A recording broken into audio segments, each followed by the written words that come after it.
sekaligus pembukaan kegiatan yang akan disampaikan oleh Rektor Universitas Negeri Malang kepada yang terhormat Bapak Profesor Dr. Ahmad Rafiuddin MPD. Disilakan. Akan meneruskan apa yang sudah kita kerjakan pada seluruh warga kita, baik dosen, teknik maupun mahasiswa.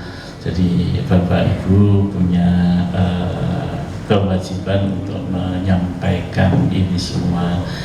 Jadi semua Ibu Bapak, ini kan sistem kita, sistem kabinet. Jadi 2022 rektor berakhir, seluruh jajarannya juga berakhir.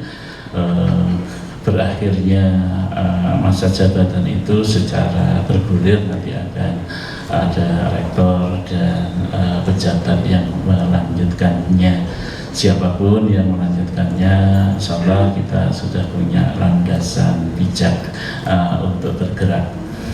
Bapak Ibu yang saya hormati, kesempatan ini saya sederhana saja ingin menyampaikan 3 hal.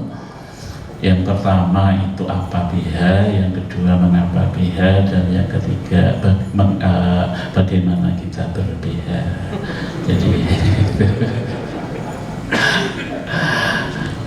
Ibu Bapak Badan Hukum, kalau Bapak Ibu ingin sangat detail definisi baca naskah akademiknya, itu sudah diupload di web, itu ada itu. Baca PP-nya itu A sampai Z, insya Allah pusing semuanya. Tapi kalau kita sederhanakan, kita tahu bahwa perguruan tinggi itu di perguruan tinggi negeri itu ya dikelompokkan ada 3 kategori, Bapak. Ada satker, ada perguruan tinggi BLU, ada perguruan tinggi berbadan hukum. Ketiga-tiganya tetap sebagai perguruan tinggi negeri. Apakah ketiganya itu merupakan sekuensial sebagai satu strata atau apa? Ya, ini sebenarnya lebih memudahkan saja untuk pengelolaan administratif. Sebab kita jumpai ada PTN Satker itu yang lebih baik dari yang PTN BLU. Ada PTN BLU yang performa kinerjanya lebih baik dari PTN BH. Sehingga saya tidak mengatakan bahwa ini adalah strata, ini adalah kelas begitu, bukan. Tapi ini untuk lebih kaitan dengan manajemen perguruan tinggi, untuk urusan administrasi dan seterusnya, maka dilakukanlah pengelompokan itu. Saat ini dengan UN dan UMT kemarin, BH perguruan tinggi berbadan hukum ini ada 16 Ibu Bapak, dan ini akan terus bertambah jumlahnya. Nah, di dalam perkembangannya kita tahu sebenarnya dari 16 ini yang awal sekali itu ada 4 ya, saya itu ITB, UI, UGM, mana satunya ya, itu adalah yang tahap awal sekali. Jadi itu BHNN, dulu pernah perguruan tinggi BHNN dan seterusnya, sebelum akhirnya lahirlah PTNBH ini. Nah, tentu Ibu Bapak yang membedakan BH dengan yang tidak BH ini adalah otonominya, baik dalam hal akademik maupun dalam hal non akademik. Jadi itulah yang memang kita cari, kenapa kita memilih PTNBH. Jadi kalau saya sebuah analog Ibu Bapak, mungkin begini ya, soal pengelolaannya tidak terlalu pas, tapi mudah-mudahan bisa menggambarkan pada kita. Kalau sebutlah SMA ke bawah gitu ya anak-anak itu, jadi itu ada yang dijatah, kalau di SD dijatah harian, ulang, ditanya uangmu tadi berapa, dikasih 10.000, oh ini masih 3.000 tadi untuk beli apa, dan seterusnya seperti itu. Sekarang mana kembaliannya gitu, itu satker itu Bapak. Jadi diurus sampai seperti itu. Jadi begitu perguruan tinggi itu memang sudah lebih leluasa, lebih fleksibel. Jadi mahasiswa dikasih, oke, ini ada yang 1 semester, pokoknya mau dipakai silahkan ini untuk selama 1 semester, ada yang dikirim bulanan, ini untuk SPP, ini untuk makan, ini untuk kos, ini untuk itu. Fleksibilitas dari mahasiswa yang dijatah orang tuanya itu lebih tinggi dibanding satker. Nah kalau BH itu Bapak, itu kita bisa analogkan, katakanlah sudah lulus perguruan tinggi, oleh orang tuanya, ini kamu tak kasih uang 100 juta, mau kamu habiskan hari ini silahkan, tapi setelah itu jangan pernah minta lagi ya. Gitu. Silahkan urus hidupmu sendiri, susah bahwa 100 juta itu mau kamu pakai apa, pakai katakanlah untuk beli mobil, untuk beli motor, untuk beli apa, itu urusanmu. Jadi otonominya sampai segitu. Lah perguruan tinggi mirip-mirip yang kita berbadan hukum itu seperti itu. Jadi oleh orang tua kita, dalam hal ini pemerintah, kita masih ibu bapak diberi jatah itu.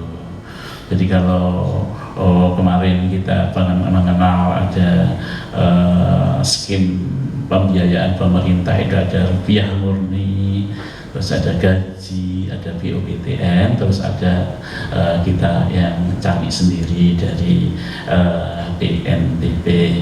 Nah sekarang memang gaji insya Allah kita tetap tidak berubah, jadi gaji tunjangan kita sudah seperti itu.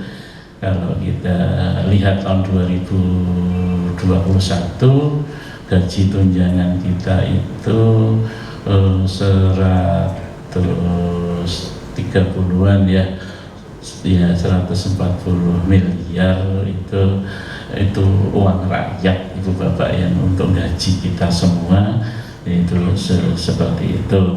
BOPTN ada 58 ya kemarin ya. Nah sekarang gaji itu tetap, terus BOPTN memang diganti nama saja ibu bapak menjadi bantuan BHMN. Jadi ya sudahlah ganti nama, tapi yang penting angkanya ibu bapak. Angkanya sama ibu bapak sebenarnya ya 58 kemarin plus listrik seterusnya itu air, itu akhirnya menjadi angkanya 72 M. Nah sekarang yang ketiga ini yang memang penting ibu bapak, yang dari kita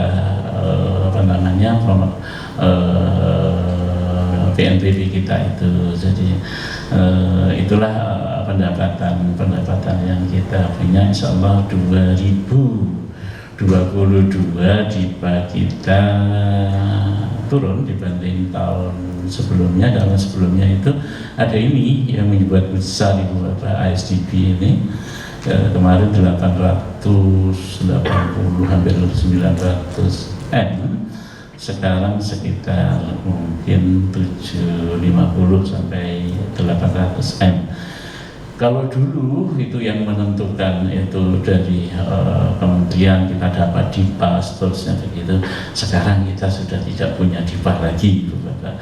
Jadi nanti diteken oleh MPA bahwa oke, RKAP kita 2022. Saat ini kita lagi nunggu dari kementerian usulan kita tentang MWA itu.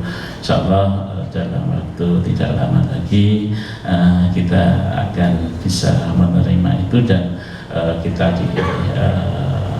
sahkan MBA-nya. MBA akan membentuk kepengurusan, langsung bekerja, langsung kita bisa mengoperasikan ini semua. Jadi Kenapa kita kok tertarik dengan itu? Mengapa? Ibu bapak, otonomi inilah yang menjadi daya tarik perguruan tinggi untuk bersusah payah menjadi PTNBH. Konkret otonominya itu seperti apa? Tadi kalau soal uang tadi, silakan mau uang itu dihabiskan sehari, setelah itu setahun puasa, itu urusanmu, gampangnya kayak gitu lah. Ya tentu MWA, Senat Akademi itu tidak akan membiarkan begitu saja. Jadi rektor, jadi kalau rektor kemarin itu atasannya menteri ya Bapak ya. Jadi sekarang dengan ini rektor itu atasannya sebenarnya MWA. Jadi ini seperti kalau pemerintahan itu ada eksekutif gitu ya, ada DPR, ada MPR lah seperti itu. Jadi pola kerja kita berbeda seperti itu. Nah, konkretnya Ibu Bapak ya kita udah mikir-mikir misalnya ini untuk PAUD ini butuh S3 gitu, untuk prodi ini butuh S3, silakan, tapi itu bisa bayar enggak? Nah, itu penting Ibu Bapak menjadi perhatian kita bersama. Berlomba nyusun mikirnya seperti dulu semua akan dibayari pemerintah ini itu terus. Oh, boten Ibu Bapak sekarang.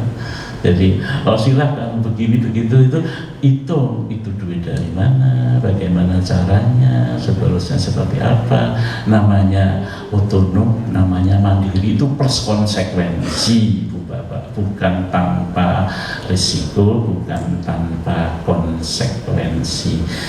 Kira-kira di sana Ibu Bapak, kalau kita ditanya ngapain sih kita, itu memang yang mendorong kita. Terus untuk apa? Untuknya jelas Ibu Bapak, visi kita ini kita ingin menjadi unggul dan jadi rujukan yang kita singkat sebagai guru ya. Jadi unggul dan rujukan di tingkat Asia dan dikenal dunia. Untuk sampai ke sana kita sangat butuh Ibu Bapak ini semua. Jadi bagaimana kita sekali lagi bisa otonom, bisa mandiri, bisa lincah, bisa berkiprah dengan sangat cepat. Jadi tadi pagi saya share ke anggota pimpinan OM bagaimana ITB gencar sekali dengan berbagai produktivitasnya, mulai mahasiswanya menghasilkan kecantikan dengan bahan herbal, bla bla bla bla, panjang sekali. Ujungnya semua menghasilkan sesuatu. Jadi kita tidak sekedar hanya nanti, nah ini sudah ada sangat berubah Bapak, penelitian yang kita 1 tahun 45 M ya kemarin itu skinnya nanti kita akan tata. Jadi kita sudah mulai mikir setiap rupiah yang kita alirkan itu harus jelas hasilnya Bapak.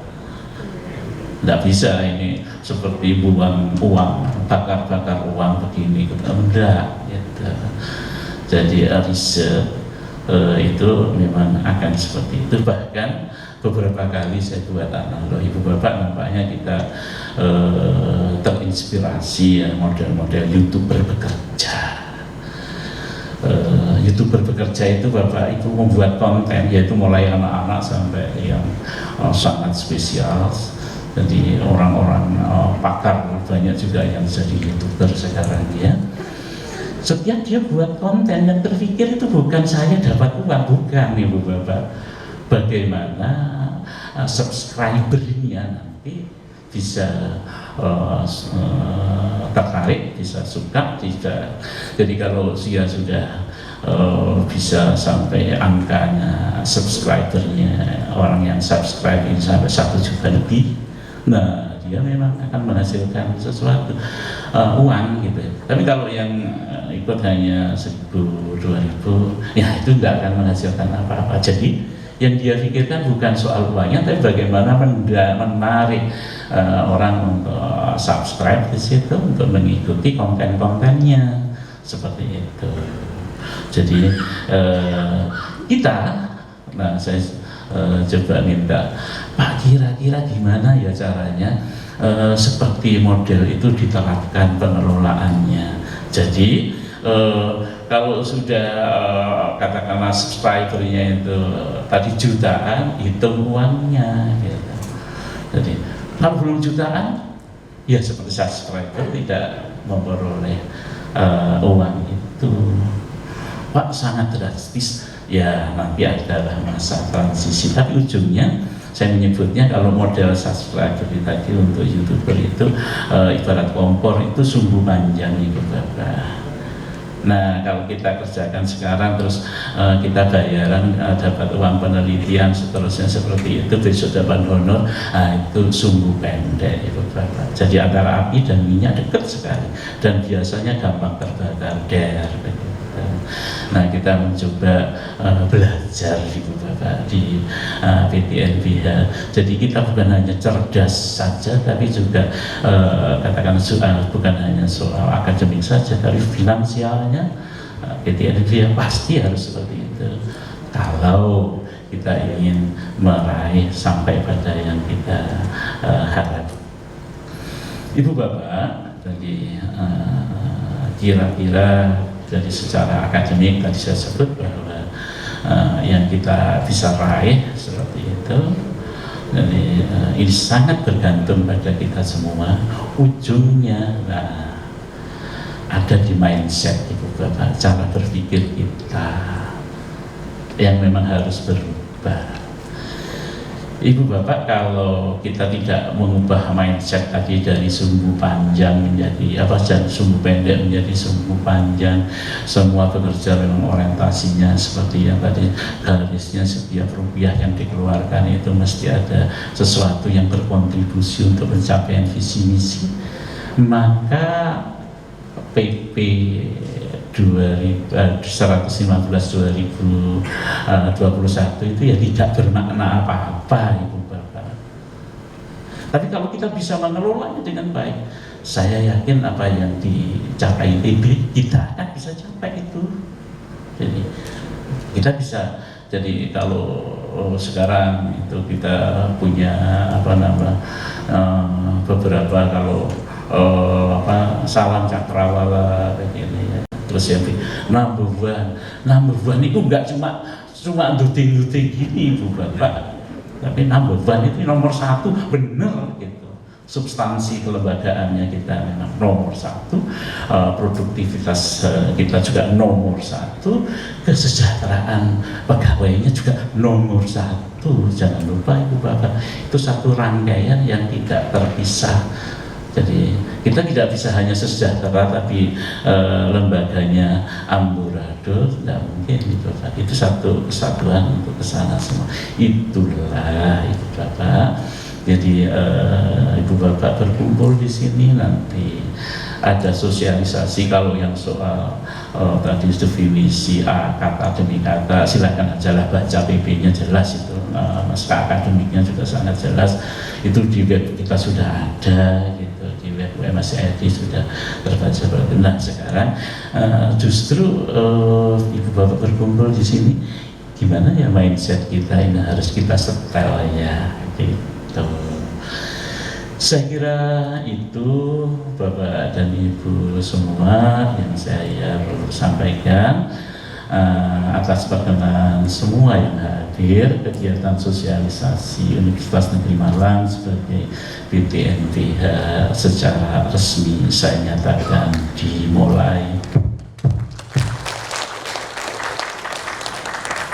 Lebih kurangnya mohon maaf. Wallahul muwaffiq ila aqwamit thoriq. Assalamualaikum warahmatullahi wabarakatuh. Selanjutnya mohon rektor berkenan menempati tempat di depan panggung untuk prosesi penyerahan cendramata, dan mohon Bapak Sugiarto dapat menerima cendramata dari Universitas Negeri Malang.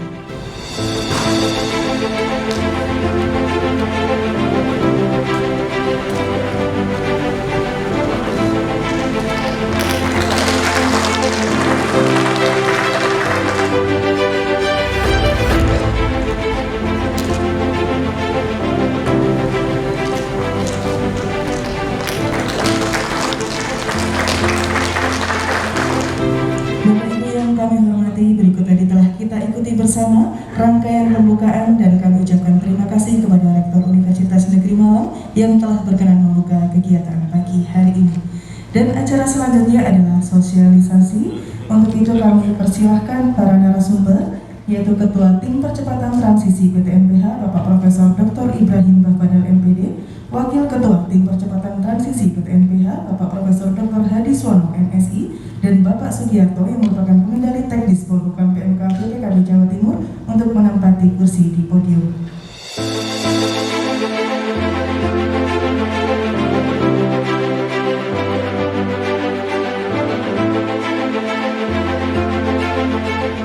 Bismillahirrahmanirrahim. Assalamualaikum warahmatullahi wabarakatuh. Yang kita hormati, kita muliakan bersama-sama Bapak Rektor dan seluruh pimpinan dan juga Bapak Ibu peserta sosialisasi kali ini, dan narasumber kita khususnya dari BPKP yang kita muliakan bersama-sama. Ada dua hal yang akan disampaikan dalam tiga hal yang akan disampaikan dalam kegiatan kali ini. Pertama, kita mencermati sedikit tentang isi peraturan pemerintah tentang PTNBH UM. Yang kedua, nanti apa program transisi untuk tahun 2022.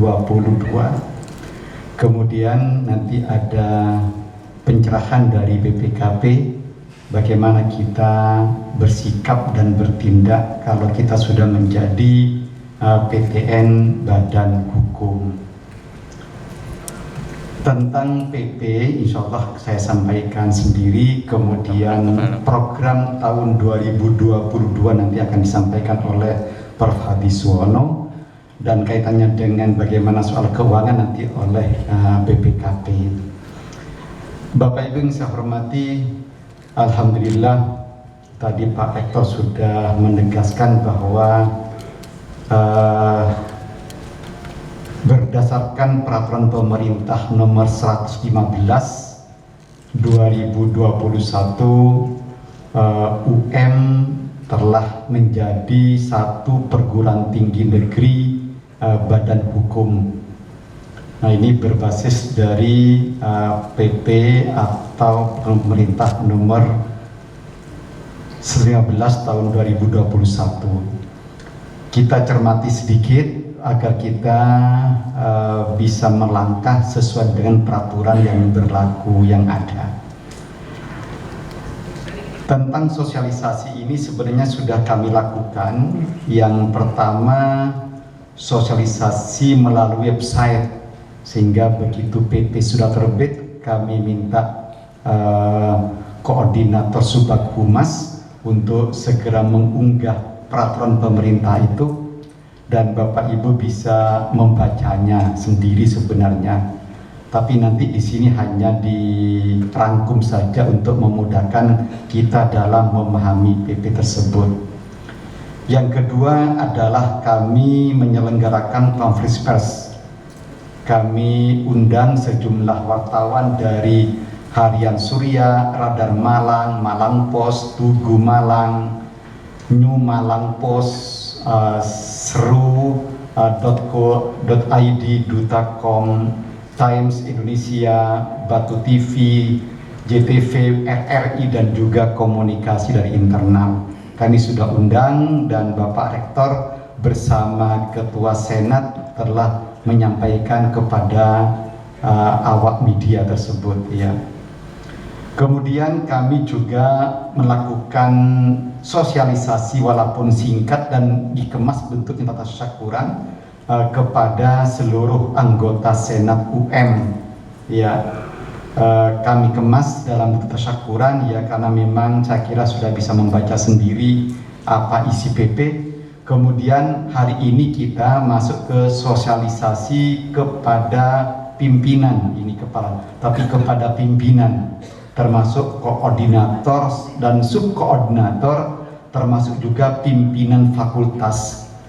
Apa tujuannya? Agar nanti disampaikan kepada para pendidik dan tenaga kependidikan atau kepada dosen dan tendiknya masing-masing fakultas, lembaga, saya kira seperti itu. Sehingga kami tidak melakukan solusi massal kepada seluruh pegawai UM, tapi melalui Bapak Ibu pimpinan fakultas dan lembaga. Lalu insya Allah nanti akan ada lagi juga sosialisasi kepada perwakilan mahasiswa. Arahan dari Pak PR3, kita masih menunggu nanti begitu BEM 2022 dilantik pengurus barunya, baru kita selenggarakan sosialisasi. Insya Allah Pak PR3 berkenan untuk menyampaikan materi kepada mereka. Lalu sekarang yang saya hormati, di dalam PP 115 itu ada 5 bab. Ya, ada 5 bab. Ada 5 bab, bab 1, 2, 3, 4, dan 5. Sehingga ini memudahkan Bapak Ibu nanti kalau sudah membaca PP-nya. PP-nya sudah diunggah di dalam website UM. Jadi ada bab 1 sampai bab 5. Bab 1 ya tentang ketentuan umum, itu lazim. Misalnya menteri apa, kemudian UM itu apa, dan seterusnya seperti itu. Saya kira itu semacam ya definisi istilah lah kalau dalam kita menyusun sebuah tesis, disertasi atau skripsi, definisi operasional atau definisi istilah. Kemudian di bab 2 ini yang paling penting sebenarnya. Ya, ini bab 2 itu intinya di bab 2 bahwa bab 2 ini adalah penetapan UM sebagai PTN badan hukum. Jadi statement bahwa UM itu sebagai PTN BH itu ada di bab 2. Itu intinya di sini. Ini ya, ini rohnya sebenarnya. Ya, dikatakan pada pasal 2 bahwa UM ditetapkan sebagai perguruan tinggi negeri badan hukum yang mengelola bidang akademik dan non-akademik secara otonom. Nah, ini yang tadi banyak disitir, dikupas oleh Bapak Rektor tentang kewenangan, tentang otonom. Jadi alhamdulillah sejak November kita sudah ditetapkan sebagai PTN yang memiliki otonomi. Ya tentu karena ini anak pemerintah tetap selalu ada kata-kata berdasarkan peraturan pemerintah. Nanti kalau Bapak Ibu baca pasal tertentu itu selalu ada berdasarkan peraturan pemerintah. Itu pasti ada, karena ini kita bagian dari pemerintah. Ini BUMN lah seperti itu kalau kita analogkan dengan badan usaha milik negara. Kemudian di bab 3 itu adalah tata kelolanya. Nah, jadi bagaimana manajemen UM sebagai PTNB itu ada di bab 3. Jadi kalau bab 2 itu hanya penetapan UM sebagai PTNBH, tapi bagaimana mekanismenya, bagaimana organnya, bagaimana itu ada di bab 3. Bab 3 itu meliputi 11 bagian, jadi sangat panjang, sangat banyak sekali pasal-pasalnya, banyak sekali bagian-bagiannya, itu di bab 3. Nah, kalau kita coba lihat, kita baca satu persatu sejenak. Bab 3 ini adalah isi statutanya. Ya, isi statutanya, sehingga sebenarnya penetapan PTN BUM dan satu kesatuan, ya, dalam satu bentuk namanya peraturan pemerintah. Nah, karena PP memang statunya sangat umum, generik, ya, beda dengan statuta UM pada waktu BLU itu ditetapkan oleh kementerian, oleh menteri, sehingga bisa rigid, lengkap gitu ya, detail.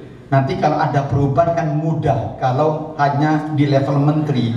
Tapi karena ini PP-nya, karena ini pemerintah, itu presiden, maka tidak diatur secara detail, tapi secara umum yang diatur agar nanti Bapak Rektor, seluruh organ itu punya kewenangan penuh untuk mengatur lebih detail dan tidak perlu meminta persetujuan presiden. Makanya sangat umum, generik adanya. Dibagi menjadi 11 bagian. Ya, bagian pertama tentang umum, bagian kedua itu visi, misi, tujuan, nilai dasar, tujuan, kemudian juga budaya kerja. Ya, itu ada di bagian kedua. Bagian ketiga ini identitas, diminta memang diminta apa sih identitas utama dari UM sebagai PTNBH.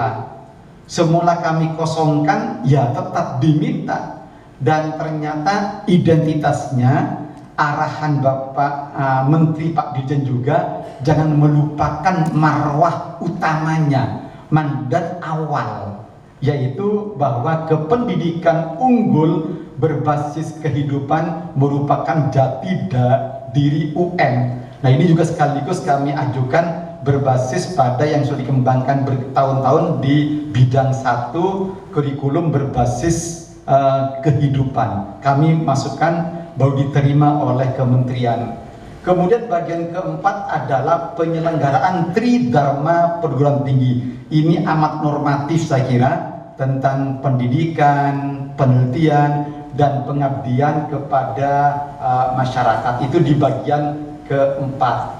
Bagian kelima sekalian adalah tentang kebebasan akademik, kebebasan mimbar akademik, dan otonomi keilmuan. Ini relatif hampir sama dengan yang ada pada Statuta UM 2012-2018. Ya, ini paling kalau berubah hanya soal formulasi kalimatnya saja, tapi intinya rohnya sama. Ya. Kemudian sekalian adalah bagian ke-6, kalau Bapak Ibu baca PP-nya, inilah sistem pengelolaan. Nah, ini tampaknya kita perlu memahami lebih dalam lagi. Ya, khususnya di bagian ke-6 tentang sistem pengelolaan. Nanti kami jabarkan lebih detail untuk yang bagian ke-6 ini. Yang bagian ke-7 adalah sistem penjaminan mutu, bagian ke-8 adalah kode etik, bagian ke-9 adalah bentuk dan tata cara pembentukan peraturan. Ya, kemudian yang ke-10 adalah sistem perencanaan, yang terakhir adalah pendanaan dan kekayaan. Nah, kita nanti akan masuk sedikit di bagian ke-6, yaitu sistem pengelolaan yang akan menyentuh kita semuanya. Kemudian di bab 4 ada namanya ketentuan peralihan. Masih ada waktu untuk kita memasuki masa peralihan sekian tahun ke depan, yang disebut dengan ketentuan peralihan di bab 4. Ya, pasal 97 sampai 103. Itu di situ adalah ada sejumlah pasal ayat yang mengatur bagaimana UM beralih ya dari BLU menjadi PTNBH. Yang bab 5 adalah ketentuan penutup, saya kira bisa langsung kita baca pada di websitenya. Ini tentang sistem pengelolaan. Ya, saya tadi katakan ada 11 bagian, tetapi yang perlu kita cermati lebih adalah di bagian ke-6, yaitu sistem pengelolaan. Bapak Ibu yang saya hormati, ada 3 organ yang mengelola UM begitu UM menjadi PTNBH. Ada namanya Majelis Wali Amanat, ya. Yang kedua ada rektor, organ rektor ya, bukan rektor seperti orang, tapi organ rektor. Kemudian ada SAU. Nah, ini semuanya ada di bagian ke-6. Sehingga Bapak Ibu kalau ingin membaca lebih detail ya tentang organ UM, itu langsung kita masuk saja ke bagian ke-6, sistem pengelolaan. mulai pasal 27 sampai pasal 63. Ya, sehingga ini banyak pasal sekali yang mengungkap tentang organ UM. Yang pertama adalah MWA, yang kedua adalah rektor, yang ketiga SAU. Ya, untuk MWA, ya Majelis Wali Aman itu ada pasal 27 sampai pasal 33. Pasal 27 tentang fungsi, tugas, dan kewenangan MWA. Oke, Pak Rektor, nuwun. Jadi fungsi MWA, tugas MWA, dan kewenangan MWA itu ada diatur pada pasal 27.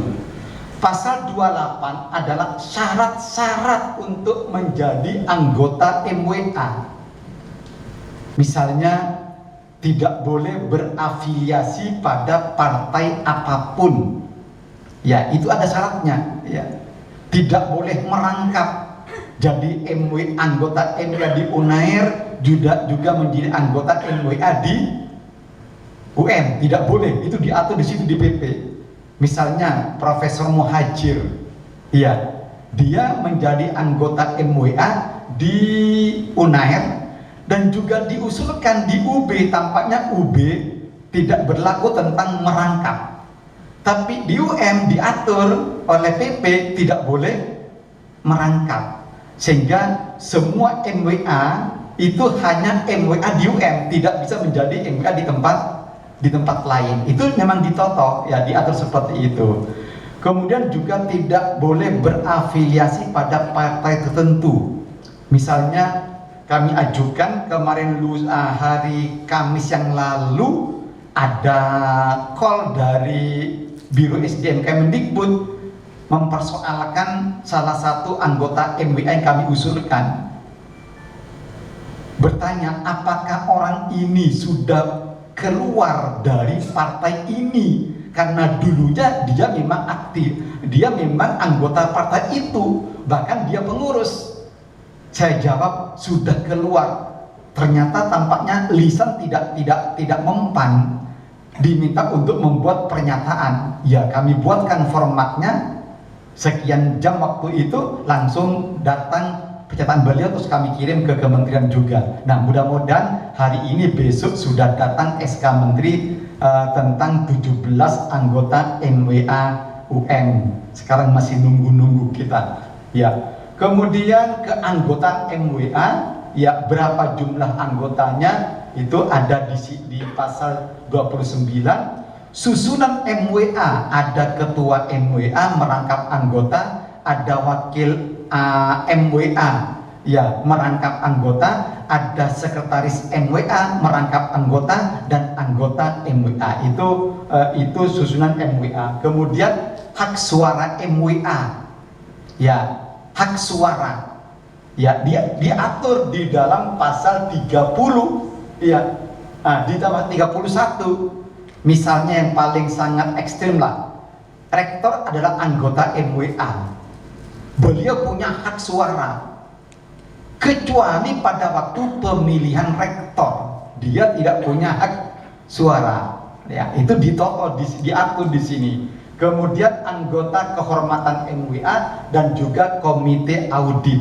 Jadi MWA itu boleh membentuk anggota kehormatan tapi tidak punya hak suara, dan dia membuka komite audit untuk mengaudit kita, ya. Karena MWA itu arahnya kepada pemerintahan, SAU arahnya kepada akademik. Ya, kalau soal keuangan, manajemen itu ke MWA. Tapi begitu soal membuka prodi baru itu kepada SAU. Ya, itu ada di pasal 27 sampai pasal 33. Monggo Bapak Ibu kalau ingin tahu isinya, ya kami persilakan untuk membacanya pada PP langsung yang sudah diunggah di website UM. Kemudian organ yang kedua adalah rektor. Rektor sebagai organ dipimpin oleh seorang rektor. Ya, rektor sebagai organ. Nah, ini diatur panjang lebar di pasal 34 sampai pasal 57. Ya, pasal 34 sampai pasal 57. Ya, 34 misalnya fungsi dan unsur organisasi di bawah rektor selaku pejabat rektor. Ada unsur pimpinan, ya, rektor, wakil rektor, pimpinan. Ya. Kemudian ada juga tugas dan wewenang rektor, persyaratan untuk menjadi rektor, pemilihan, pengangkatan, pelantikan dan pembentukan rektor, larangan bagi rektor menduduki jabatan tertentu, ya, rektor berhenti dari jabatannya apabila bagaimana, kemudian pengangkatan wakil rektor menjadi rektor definitif untuk meneruskan sisa masa jabatan rektor juga diatur di pasal 41. Juga ada pengangkatan wakil rektor menjadi rektor karena rektor baru belum terbentuk. Rektor lama sudah habis masa jabatannya, tapi rektor baru belum terpilih, mungkin karena ada sesuatu hal gitu, ya diatur juga siapa sebagai rektor sementara seperti itu. Itu juga diatur di dalam pasal 42. Juga bagaimana kedudukan wakil rektor, tugasnya apa, itu ada pasal 43. Lalu juga ada unsur pelaksana akademik, ya. Nah, ini tampaknya ada perubahan, ada perbedaan dengan UM sebagai BLU. Kalau sebelumnya pelaksana akademik itu adalah fakultas, ketua lembaga dan ya ketua lembaga. Ya. Tetapi ternyata saat ini begitu jadi PTNBH hanya fakultas, sekolah pasca sarjana dan LP2M. Ya, LP3 tidak menjadi pelaksana akademik. Kami Pak Wayan Dasna ini sudah berjuang membuat naskah akademik segala macam. Iya, mempertahankannya di hadapan tim reviewer Biro Hukum, Kemdikbud, di hadapan Kemenkumham, di hadapan Menpan juga. Ternyata tumbang kita ini. Iya, tumbang. Ya, karena mereka memegang pada undang-undang tertentu bahwa sebenarnya di PT itu hanya 3 namanya pelaksana akademik, yaitu fakultas, sekolah pasca sarjana, dan ketua lembaga penelitian dan pengabdian kepada masyarakat. Ya sudah, aja begitulah yang kita waktu itu Pak Rektor bilang gini, ya Pak ya, kita ini berjuang untuk jadi PTNBH atau berjuang LP3 agar menjadi pelaksana akademik. Nah, kalau kita berjuang LP3 itu ya kita gagal dalam memperjuangkan PTNBH karena sampai kapanpun nggak akan ditop oleh pemerintah. Ya sudah, akhirnya LP3 tidak menjadi pelaksana tapi penunjang akademik. Itu yang sudah diatur di dalam PP ini. Ya, oke. Kemudian, nah tentu ada dampaknya nanti bahwa begitu ketua LP3 tidak jadi akademik, maka ketua LP3 tidak menjadi anggota SAU, kan begitu. Itu. Nah, tetapi untuk masa transisi ini masih terus. Ya, senat yang lama menjadi senat anggota senat akademik universitas. Kemudian 45, ya, pasal 45 itu ada fakultas, ya. Kemudian ada dekan dan wakil dekan. Kemudian ada senat akademik fakultas pasal 47, 48 departemen, laboratorium, studi, balai studi, kemudian lain yang diperlukan. Terus sekalian, jadi nanti di fakultas itu ya ada unsur dekan, wakil dekan, ada unsur departemen, bukan lagi jurusan. Nanti akan dijelaskan oleh Pak Prof. Hadi Suwono program tahun depan itu apa saja, termasuk perubahan nomenklatur, termasuk juga peng-SK-an baru ketua jurusan menjadi ketua departemen. Itu akan menjadi program transisi tahun 2022. Kami memperjuangkan agar tetap nama jurusan, ya dibantai juga oleh Jakarta. Iya, Ya kita akhirnya ya ini juga ada Pak Mu'arifin juga ikut mempertahankan juga ya sudah ya kita kalah lah ya, kita akhirnya berubah menjadi departemen ya. Dulu waktu saya masih di ASP itu departemen Bu Maisaro ya waktu saya kuliah 82 itu ya naik departemen, terus berubah menjadi jurusan ya, sekarang departemen lagi, tidak apa-apa, itu namanya wala-wali zaman gitu ya nggak jelas kenapa kok berubah ya, itu seperti itu. Oke, saya kira seperti itu. Kemudian sekalian pasca sarjana menjadi sekolah pasca sarjana. Iya, jadi ada sekolahnya Pak. Jadi tapi tentu berbeda dengan sekolah laboratorium ya. Ya, ini sekolah pasca sarjana, sehingga nanti ada namanya direktur sekolah pasca sarjana seperti. Kemudian pasal berikutnya ada 50 adalah lembaga penelitian dan pengabdian kepada masyarakat. Pasal 51 unsur penunjang akademik dan non akademik, lalu terus PJN, kemudian pengembang pelaksana tugas strategis, lalu pasal 54 itu adalah unsur pelaksana administrasi, sampai pasal 57 unsur-unsur. Nah ini juga dibuka Bapak Ibu sekalian, ada pasal 7 unsur lain. Ini mengapa? Agar UN selaku lembaga otonom punya banyak peluang untuk buat ini. Makanya ada unsur-unsur lain yang nggak disebut. Cuma diatur bahwa rektor boleh membentuk unsur-unsur yang lain. Yaitu memang itulah kemenangan dari PTNBH. Ada otonomnya dalam hal mengembangkan bermacam-macam ya. Bapak Ibu saya jelaskan, kalau rujuk kepada UB itu ada 11 direktorat Pak Joya. UB ada direktorat, begitu lihat ITS ada 8, ada 9, itu banyak sekali. Ya, UM boleh hanya 4, hanya 5, boleh silakan. Itulah otonom. Yang penting adalah bagaimana kita produktif bekerja, tapi uangnya gak habis. Ini yang tadi mindset tadi, ya. Sehingga tahun depan Bapak Ibu sekalian tidak ada tagihan berapa serapan Bapak Ibu, nggak ada. Iya, semakin banyak yang terserap itu bersyukur.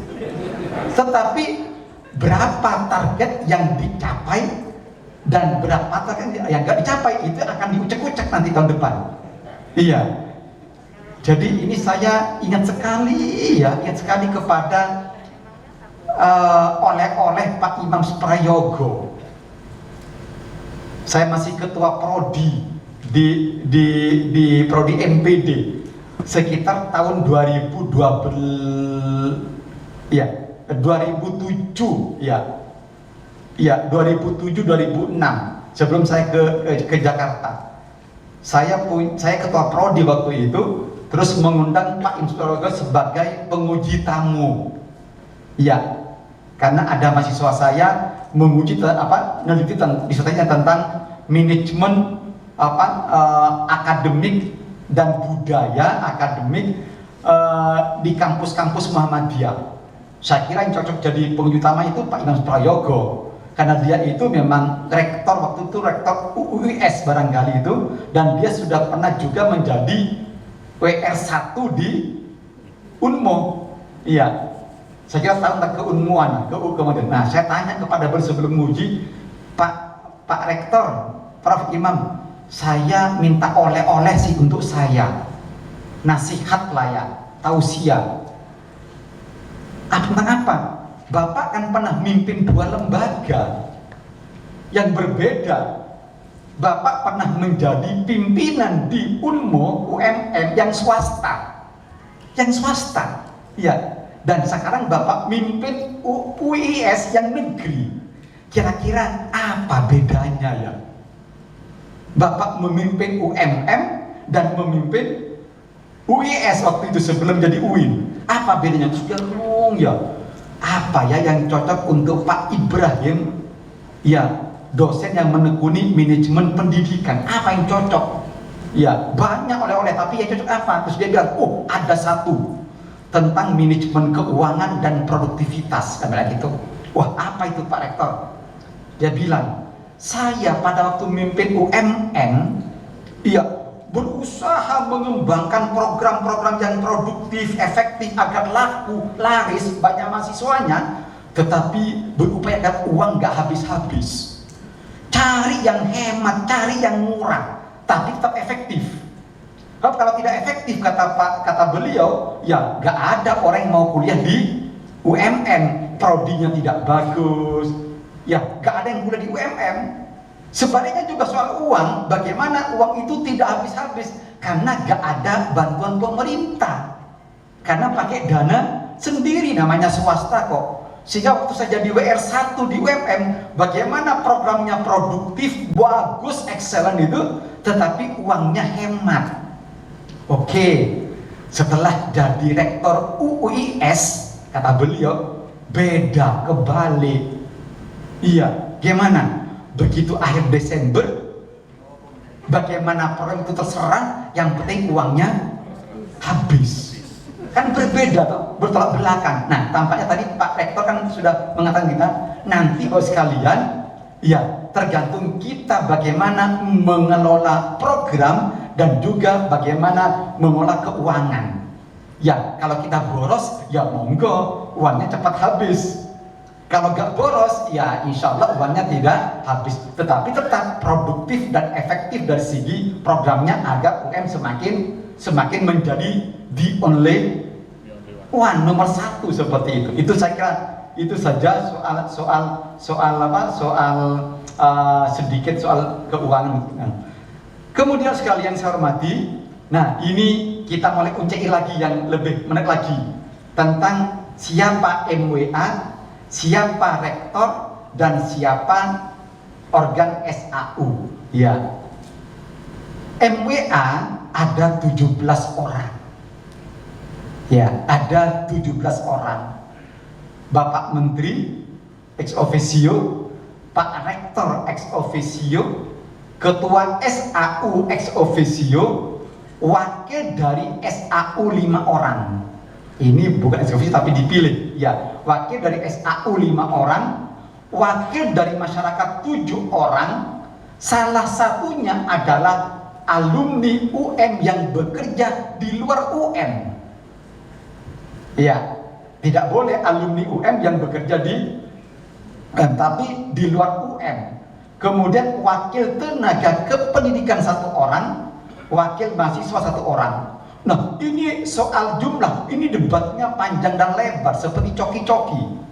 Iya, panjang dan lebar, iya, lama, berminggu-minggu, berbagai review, terutama 4 dan 5.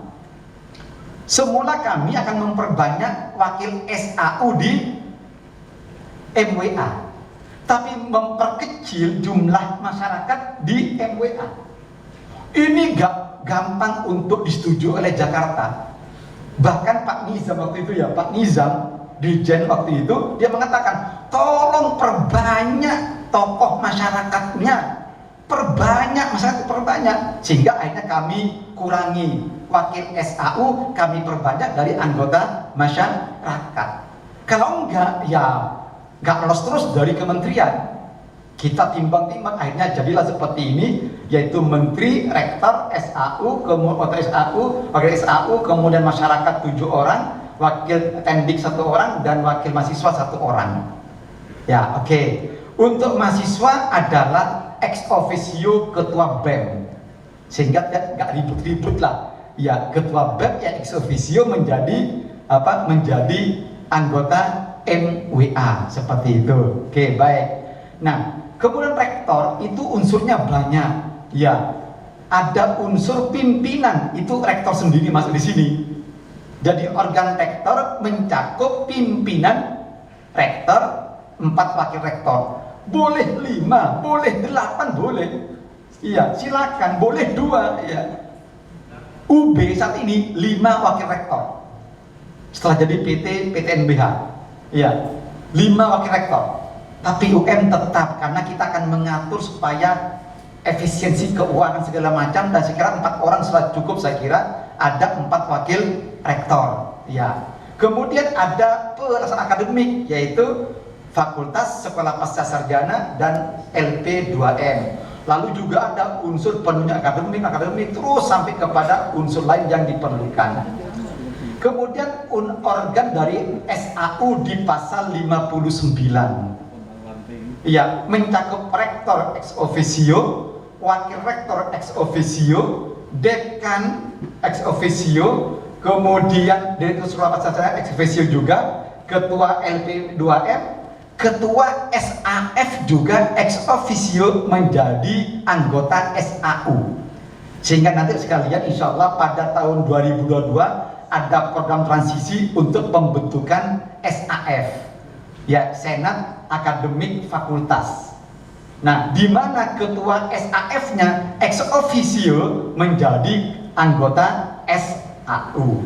Lalu juga ada dosen-dosen perwakilan di masing-masing fakultas. Monggo, itu saya kira itu untuk yang SAU-nya. Oh sekalian, ini masa peralihan. Ya, oke. Tapi nggak perlu saya bacakan semuanya. Cuma begini saja, saya baca yang penting saja, yang tampaknya ada kaitan dengan nasib kita. Itu penting tau nasib kita ya, untuk di kita baca itu ya. Oh aman nasib kita, oh aman, ya.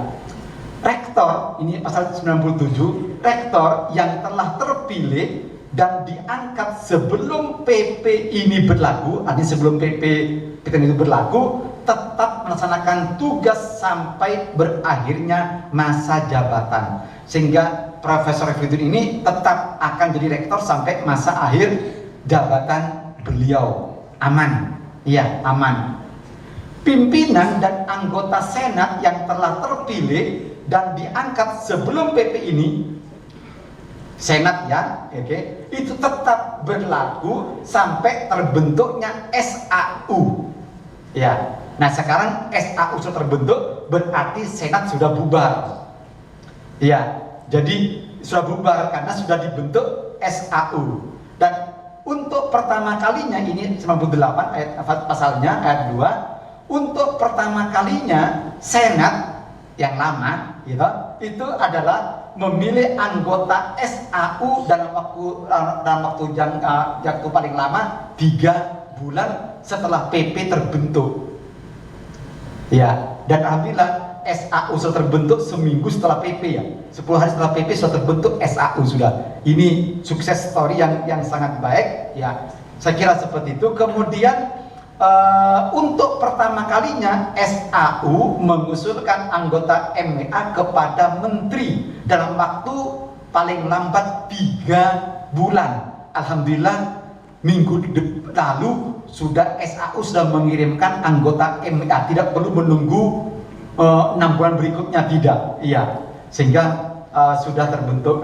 Kemudian ini ayat pasal 101, semua organ dan pejabat pengelola UM kita ini yang telah dibentuk sebelum PP ini tetap melaksanakan tugas sampai terbentuknya organ dan pejabat baru. Ya, kita tinggal menunggu arahan Pak Rektor. Pak Rektor, apakah kita akan mengangkat organ atau tidak? Oh, jangan Pak Ibrahim, jangan Pak Hadi, jangan, nanti aja teruskan sampai pada akhir Desember tahun depan. Ya monggo, itu kewenangan beliau, tetapi adalah aman kita ini. Itu saya kira kaitannya dengan peraturan peralihan sekalian. Ini struktur yang baru. Nah, ini Bapak sekalian, kata Pak Jo itu edisi ke yang ini ke-16, Prof. 18 ya? 16. Jadi diubah, dipindah. Dibanding ke Unpad macam-macam, diundanglah WR semua diundang, bawa ke Rapim plus diubah lagi. Terakhir ini yang diputuskan oleh Pak Rektor, ya, di mana ada Majelis Wali Amanat, ada SAU, ya, SAU itu konsultatif dengan Pak Rektor, ya, ada 4 wakil rektor. Tidak ada perubahan dari segi penugasannya, tetap sama penugasannya, ya. WR1 akademik, WR2 tentang umum dan keuangan, ya. namanya panjang ini, tapi sama intinya WR3 kemahasiswaan dan alumni, WR4 di bidang perencanaan, kerjasama, humas, seperti itu, hanya nambah pemeringkatan. Lalu kita punya sekretariat nanti, ada sekretariat rektor, iya, ada seperti itu. Kemudian kita punya 2 lembaga, ada 2 LP2M dan lembaga LP3, ada 4 direktur, ya, ada 4 direktur. Ada direktorat, ada direktorat akademik, ada direktorat kemahasiswaan dan alumni, ada direktorat SDM, keuangan, aset, itu satu direktorat, dan juga ada direktorat perencanaan, pemeringkatan, kemudian humas, kerjasama. Lalu ada satu badan, nah ini yang tampaknya akan kita gerakkan mulai tahun 2022 ini. Ada badan, namanya Badan Pengelola Usaha dan Dana Abadi. Ya, ini pakai namanya Unpad, ya, BPUDA, ya, Badan Pengelola Usaha dan Dana Abadi. Kalau ITB namanya BPUDL, Badan Pengelola Usaha dan Dana Lestari. Ya, kami nyeloteh saja. Gimana kalau kita namanya BPUDB, ya, supaya beda, yaitu DB itu berkah, ya, dana berkah gitu loh, ya. Ya, akhirnya ini guyon saja ini, ya, akhirnya kembalilah kepada yang ada di dalam PP, yaitu dana abadi. Nah, ini tampaknya Pak Rektor akan segera menggerakkan ini. Ya, akan kita undang orang-orang profesional untuk mengelola ini, ya, supaya punya income generating. Saya berkali-kali ditanyakan oleh wartawan, apakah nanti akan ada kenaikan UKT? Ya, itu saya begitu tanya. Iya, ya, kita katakan tidak ada. Kalaupun naik itu hanya penyesuaian dengan adanya inflasi segala macam, tapi tidak karena PKNBH, tapi nanti akan kita mencoba akan menggerakkan dana usaha kita. Ini tampaknya kami perlu konsul kepada Pak Dekan FE ini, bagaimana kita mengembangkan BPUDA Pak Dekan supaya betul-betul menggeliat dan akhirnya melahirkan dana-dana untuk income generating kita. Ya, cuma sekalian kami minta, kalau seringkali kan tidak, berbisnis itu menghabiskan dana, Pak mencari dana, fakultas menghabiskan dana, tapi ini perlu diubah, tapi ya, saya kira kita tak tambahi sedikit keterangan lah, ya, BPUDA itu mencari dana sebanyak-banyaknya, ya, sedangkan fakultas lain itu mengembangkan program dengan dana yang ada seefisien mungkin begitu barangkali. Ya, kalau enggak nanti stigmanya kan fakultas ngabisin uang, BPUDA cari uang. Kayak ini perlu ditoto lagi framework of thinking kita, saya seperti itu. Kemudian ada SPI, ada SPM seperti biasa, ada UPT seperti biasa, ada fakultas. Nah, nanti Bapak sekalian, kemudian kemungkinan tahun 2020 nanti tim transisi ini akan mencoba diskusi dengan dekan-dekan, adakah perubahan nomenklatur fakultas. Misalnya FE kemungkinan mungkin akan menjadi katakanlah fakultas ekonomi dan bisnis, misalnya seperti itu. MIPA bagaimana, akan kita toto kembali lah supaya semakin menarik, semakin membuat banyak calon mahasiswa yang datang ke kita. Kemudian ini adalah SAU-nya, nggak perlu saya baca satu persatu, ya, sebanyak 60 orang SAU-nya. Ini MWA yang kami kirimkan ke Jakarta, yang dipilih oleh SAU. Ya, saya kira ini perlu kita satu-satu baca, ya. Yang pertama Menteri Pendidikan, ya, kemudian Bapak Rektor, Ketua SAUUM, wakil dari masyarakat ada 7 orang, yaitu Bapak Karwo. Saya kira Bapak tahu bagaimana komitmen Pak Karwo, ya, sebagai katakanlah kalau dulu ada namanya siapa dulu Pak yang Pak Nur, iya, Nur itu Jawa Timur ya Pak Nur. Sekarang ini saya kira Pak Karwo tidak perlu kita ragukan. Kemudian ada Pak Ali Masykur Musa, ya, mantan BPK, dia orang nasional, ya, yang akan nanti mengajak kita untuk lobby-lobby tingkat nasional. Saya kira beliau juga punya peran bagus. Ada Pak Bambang Guritno, ya, mantan rektor ya di UB. Lalu juga ada Profesor Muhammad Bisri, Pak Bisri mantan rektor juga. Saya kira kita tahu beliau. Pak Sugiharto ini adalah anggota wakil Dewan Pertimbangan UM pada waktu BLU. Ya, beliau juga sangat dekat kepada kita, Pak Sugiharto. Pak Ishak ini alumni. Nah, beliau adalah manajer di Pacific Corporation yang banyak menekuni perhotelan, pariwisata segala macam. Ini saya kira bisa kita gandeng untuk nanti mengembangkan BPUDA-nya. Kemudian ada Pak Himawan. Ini ada tampaknya tokoh dari Jawa Timur, dari gubernuran yang kita akan juga rangkul. Nah, sedangkan dari SAU adalah Bapak Nur Murtada, Prof. Nur Murtada, Prof. Arif Hidayat, ada Prof. Muhammad Zainuddin, ada Prof. Budianto, ada Prof. Sri Utami Mintarti. Untuk tendiknya ada Ibu Komaria. Nah, sedangkan mahasiswanya ketua BEM adalah yaitu Naufal Taufikur Rahman.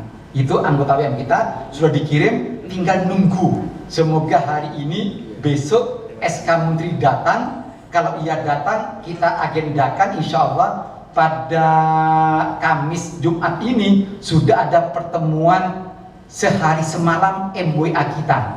Ya, sudah diundang ke kampus, sudah mulai memperbincangkan untuk memilih ketua MWA-nya siapa, wakilnya siapa. Sesungguhnya Pak Imam Supono sudah merancang hari ini, Pak Imam ya. Hari ini, andai kata SK Menterinya datang terbit minggu lalu. Ya, maunya begitu. Dan kami sudah siapkan loh sekalian, lantai 7 itu nanti Pak Imam Supono akan menjadi wilayahnya MWA, Senat, SPI, SPM itu di lantai 7 Geraha Cakrawala. Ya, anggaplah itu markas besarnya lah. Mabesnya UM yang ada di Geraha Rek. Yang lantai 8 itu pimpinan, lantai 7 itu adalah ini semuanya. Ya, sehingga menjadi mabesnya seperti itu. Sedikit lagi sekalian. Nah, monggo saya kira apa program tahun 2022 tim transisi akan disampaikan oleh Prof. Hadi Suwono. Ada banyak sekali peraturan harus kita lahirkan di tahun 2022 sekalian, sehingga kami harus membentuk tim transisi. Tetapi sebenarnya masih ini diskusi dengan Pak Rektor siapa sih sebenarnya tim transisi ini selama tahun 2022. Terima kasih banyak. Saya serahkan sebenarnya ke Pak Prof. Hadi Suwono. Monggo Pak. Oke. Saya jadi asrot sekarang, asisten sorot. Ya. Baik Bapak Ibu, kami akan melanjutkan yang tadi sudah disampaikan oleh Prof. Ibrahim. Memang di tahun 2022 ini nanti akan banyak hal yang kita lakukan karena berkaitan dengan transisi dari PTBU menjadi PTNBH. Tapi yang penting semoga kesejahteraannya tetap meningkat ya Pak Warik 2. Ini penting ya Pak. Ya. Ini yang penting. Baik Bapak Ibu, untuk bukan tetap Pak, menambah kalau bisa Pak. Bertambah. Baik Bapak Ibu, yang bisa kami sampaikan bahwa nanti tahun 2022 ini kita tetap akan melaksanakan sosialisasi secara terus-menerus setelah kepada pimpinan, nanti juga kepada para mahasiswa. Kemudian setelah itu juga di bulan Desember ini nanti kita penataan MWA. Tadi sudah dijelaskan oleh Prof. Ibrahim bahwa akan ada pemilihan ketua MBA, wakil ketua MBA, dan sekretaris MBA. Kemudian di bidang 2 nanti akan menyiapkan sekretariat MBA, kemudian dilengkapi dengan stafnya juga, dan kemudian MBA ini akan menyusun OTK. Kami tim ini memang akan membantu MBA untuk menyusun OTK, karena kalau kita tahu MBA ini kan semuanya orang yang sibuk semua, jadi nanti ya yang menyiapkan adalah tim dari UM ini, kemudian nanti kita akan berikan kepada MBA. Kemudian juga penyusunan draft-draft peraturan MBA tentang misalnya tentang komite audit dan sebagainya. Kemudian penyusunan program kerja MBA, menginisiasi rapat-rapat MBA untuk membahas draft-draft MBA, dan pembentukan komite audit.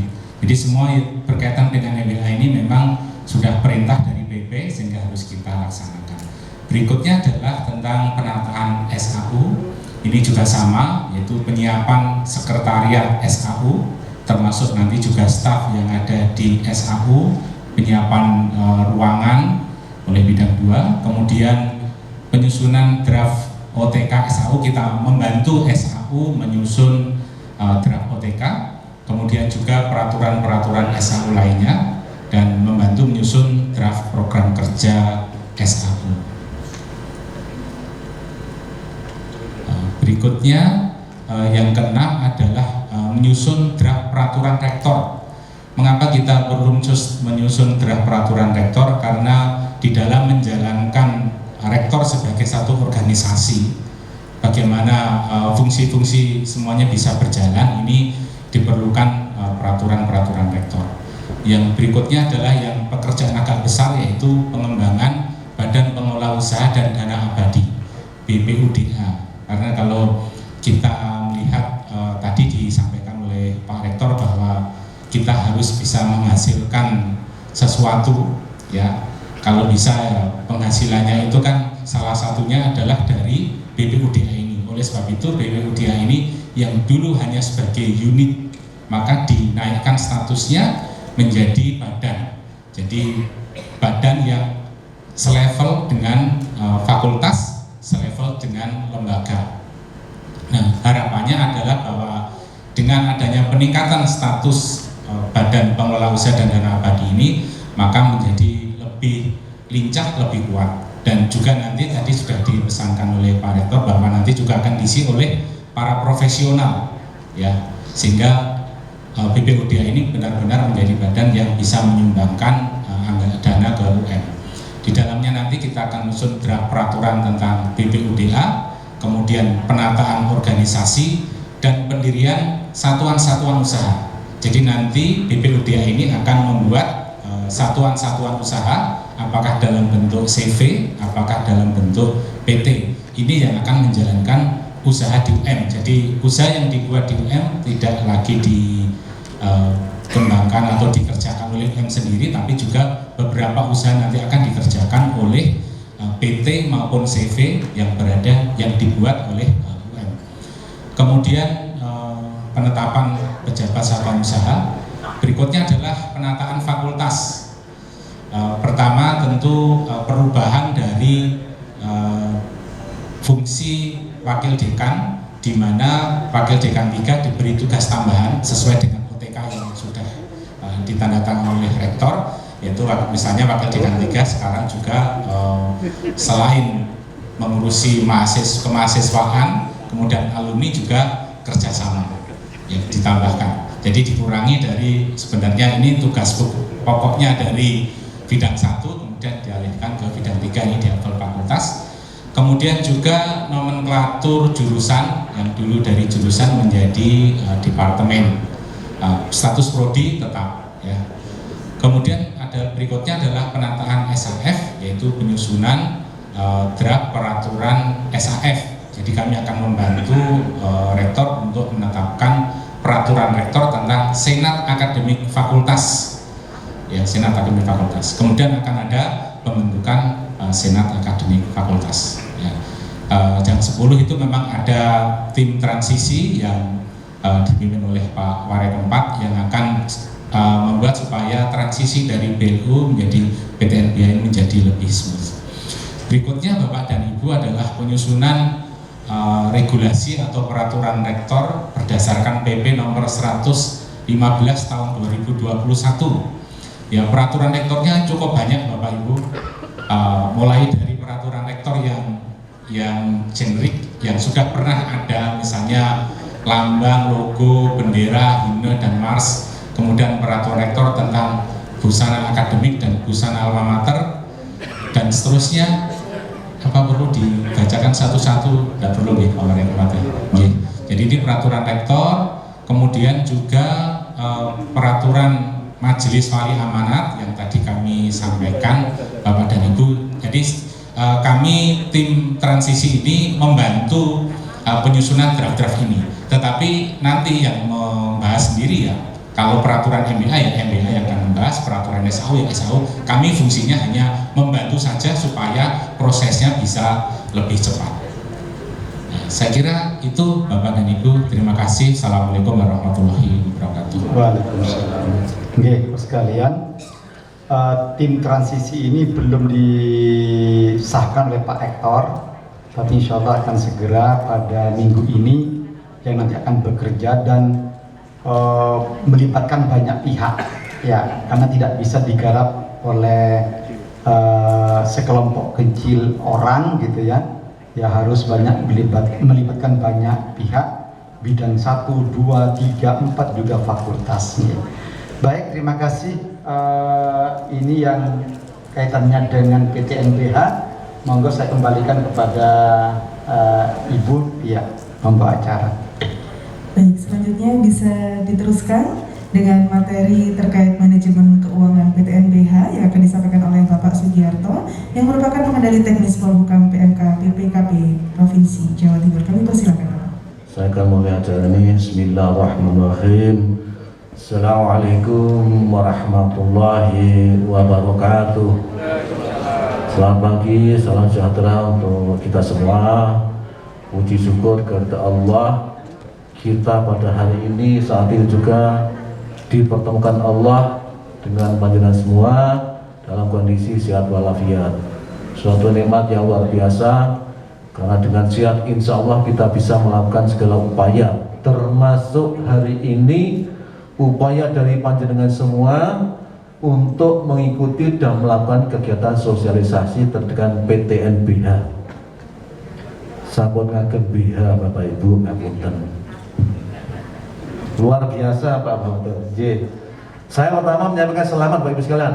Luar biasa Bapak saya panjenengan pada hari kemarin 25 November 2021 sudah mendapatkan split, ya, istilahnya split Pak, dalam bentuk PP untuk penerapan perguruan tinggi Universitas Negeri Malang menjadi PTNBH.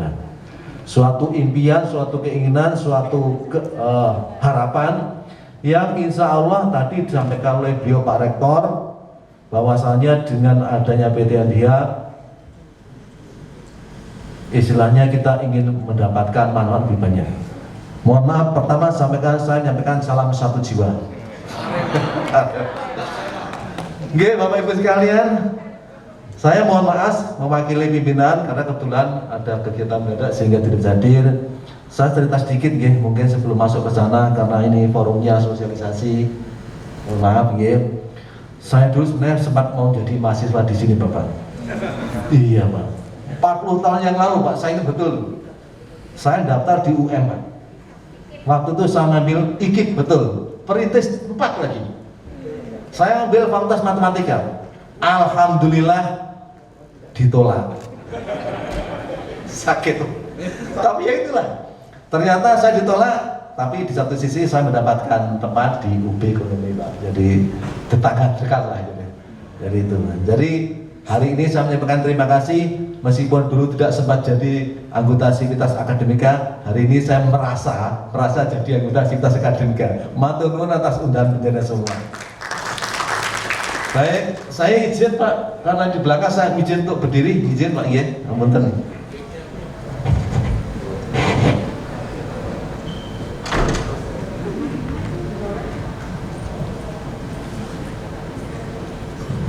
Bapak Ibu sekalian, jadi saya mendengar paparan dari beliau tadi luar biasa, sikap terginas terampil. Begitu pertama tadi disampaikan beliau nggak sampai bulanan, mingguan, targetnya bulanan, dino rampung, luar biasa itu. Itu harus kita sikapi, karena apa? Dengan cara seperti itulah harapannya ke depan yang namanya PT NBH tidak sekedar menjadi lip service, tapi actually jenengan lakukan. Jadi niat panjenengan tadi sudah betul-betul dilakukan dalam rangka untuk bisa menerapkan, mengimplementasikan PT NBH. Tidak sekedar diucapkan seperti yang sampaikan oleh Pak Rat tadi, tapi betul-betul menjadi sesuatu yang kita impikan semua. Insya Allah itu bisa. Ini saya mau taati angka ini, Pak. Jadi mau taati gatuk ini.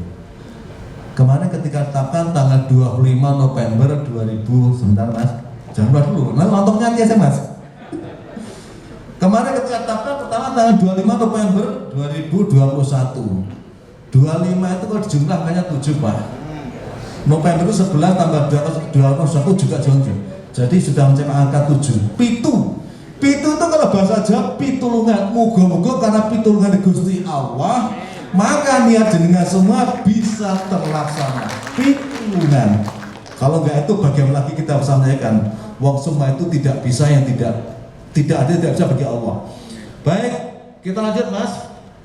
Nah, sudah kita sampaikan bahwasanya ketika sudah berekor menjadi PT, apa yang mau kita lakukan? What's next?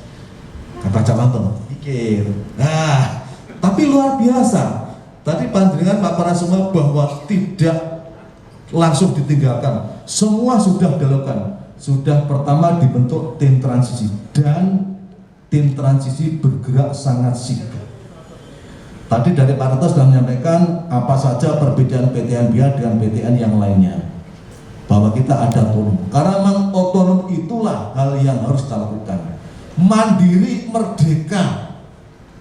Tapi tidak berarti keluar dari NKRI konsepnya. Tetap otonom dalam batas koridor NKRI. Tapi tadi tidak hanya dari sisi keuangan, dari sisi kelembagaan, dari sisi fakultas, pendidikan, semuanya. Itulah luar biasanya ketika panjenengan bisa menerapkan PTN NBH. Maka betul yang sampaikan tadi bahwa kita harus merubah mindset ini.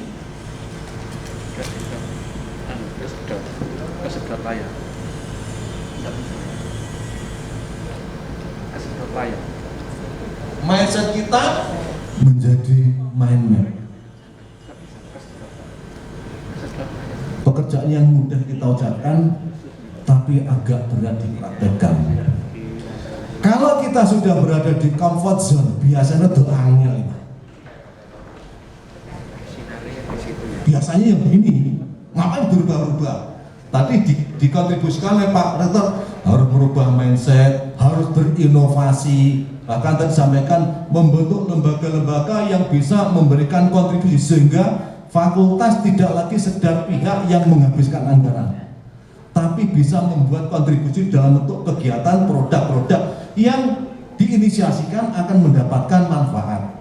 Tadi dicontohkan juga bahwasanya ada produk-produk tertentu yang tadi oleh Pak Rektor, bahwasanya ada seperti kegiatan yang disampaikan oleh teman Pak Imas Prayoga, Pak ya, bahwa di sana ada kegiatan-kegiatan yang efektif sehingga mahasiswa tertarik, dan dari situlah kita bisa menunjang untuk pencapaian tujuan organisasi, tapi tetap dengan biaya yang murah, rendah, bukan murah.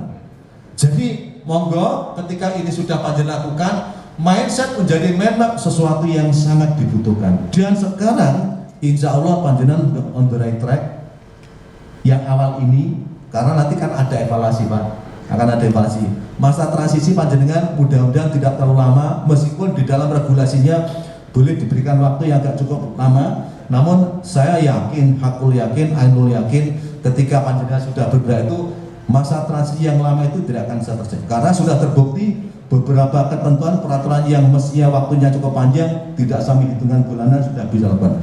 Maka mindset menjadi mind map, sesuatu yang mau kita lakukan. Dan tadi sampaikan dari sisi sosialisasi, tidak hanya sekali, dua kali, berkali-kali, tidak hanya di tingkat perguruan tinggi, tidak hanya di tingkat fakultas, tapi juga sampai di tingkat departemen yang akan menggunakan nama departemen, dan semua insan di UM insya Allah ketika sudah mendengar roadmap seperti ini, saya yakin dengan tekad yang kuat akan bisa melakukan yang namanya PTNB. Tidak sekedar diucapkan, tapi insya Allah menjadi semangat untuk bisa melakukan.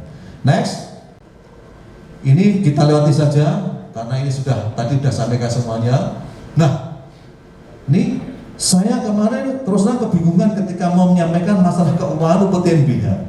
Saya cari jurisprudensi saja, sesuatu yang mungkin memang bisa dicermati untuk bisa dilakukan supaya nanti jenengan tetap bisa berjalan di jalan yang benar, Shiratal Mustaqim. Ini contoh-contoh yang sudah dilakukan. Salah satunya adalah PMK 225. Meskipun ketika itu PMK 225 berlaku hanya untuk lembaga pendidikan tinggi yang tidak salah 4 atau 5. UGM, IUTB dan sebagainya. Apa yang ada di sana? Monggo, next. Salah satunya bahwasanya terkait dengan pengelolaan keuangan itu,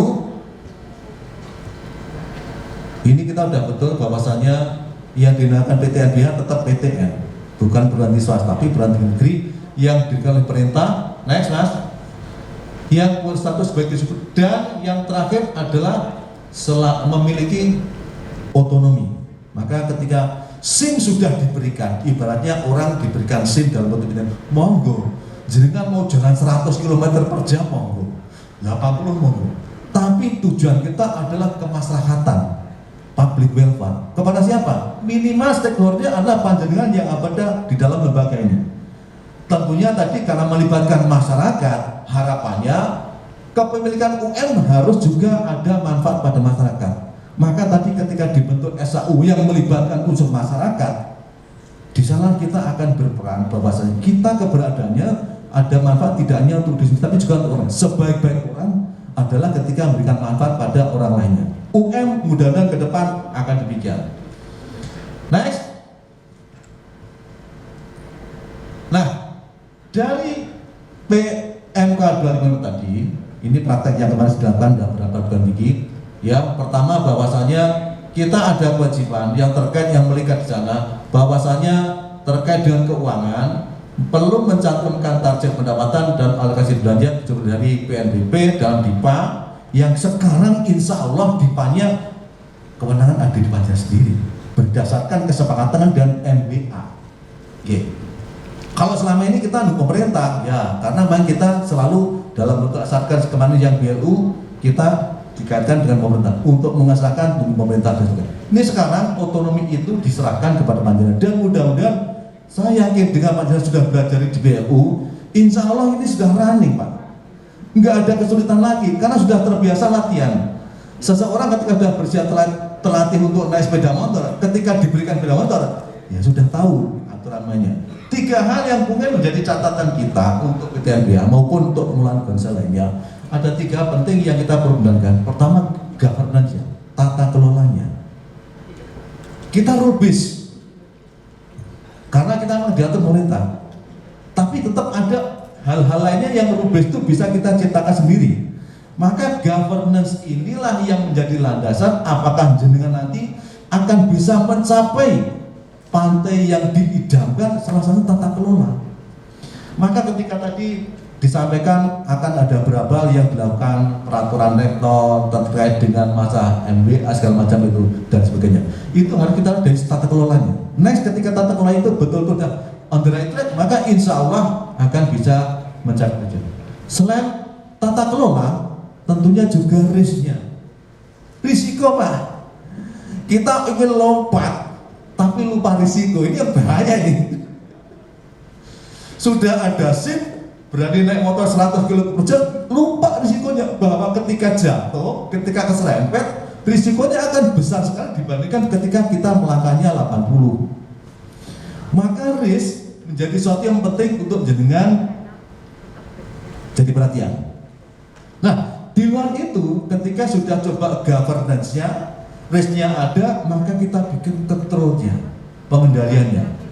Tadi sudah sampaikan bahwasannya terkait dengan penetapan peraturan sebagainya, tentunya karena itu akan digunakan oleh pihak-pihak yang memang berkaitan dengan pengelolaan itu, ya masing-masing pihak lah yang akan mengkaji, mengevaluasi apakah itu pas apa kurang pas. Panjenengan dari tim transisi menyediakan kepada teman-teman yang nanti akan mulai untuk bisa digaji, dilihat apakah itu benar apa enggak. Maka kontrolnya nanti kepada pemilik risiko masing-masing. Sudah betul tuh kita sediakan bahannya untuk disampaikan kepada pihak yang akan melaksanakan, di sana kontrolnya akan dikaji. Lalu juga terkait dengan masalah pengelolaan keuangan, perlu ada pengesahan pendapatan dan belanja, pengelolaan BUMN, BMN, dan akuntansi dan keuangan. Kita terkait dengan ini tadi sudah sampaikan bagaimana hal yang akan dilakukan, termasuk masalah pengelolaan secara akademik. Tapi untuk finansialnya memang perlu kita lakukan tersendiri. Mudah-mudahan di tim transisi sudah mengikut sertakan teman-teman yang kapasitas di bidang keuangan. Karena nanti dengan pasti dan wajib bukunya untuk menyampaikan laporan keuangannya. Bahkan nanti kita sampaikan ada laporan keuangan penutupan, ada laporan keuangan likuidasi. Itu yang nanti menjadi dasar untuk menetap untuk bisa berjalannya PPTN-BH di UN. Jadi itu nanti tolong menjadi perhatian kita semua bahwa kita perlu terhadap hal-halnya di luar yang akan kita lakukan secara akademik. Next, Mas. Oke, kita masih belum bisa lepas dari kementerian, Bapak Ibu. Ya, tetap kita terkait dengan kementerian. Apa? Pimpinan PTN mengajukan usul revisi anggaran pada Menteri Pendidikan dan ini yang dulu, karena PP ini lahirnya 2014 ketika masih ada Menristek Dikti. Sehingga ini saya bilang tadi dari awal, saya coba cari jurisprudensi yang mungkin bisa dilakukan untuk bisa kita pakai.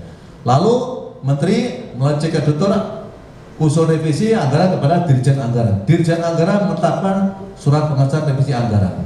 Terakhir pengesahan digunakan sebagai dasar kegiatan yang bersumber dari PNBP dan sebagai bahan penyusunan laporan yang nantinya sekarang insya Allah yang namanya PNBP ya kita miliki sendiri menjadi miliknya UN. Next. Nah, hal penting lainnya bahwasanya untuk pengesahan pendapatan dan belanja, maka pimpinan PTN dan Hukum melaksanakan pengesahan pendapatan dan belanja yang bersumber dari PNBP paling kurang satu kali dalam 1 tahun. Next.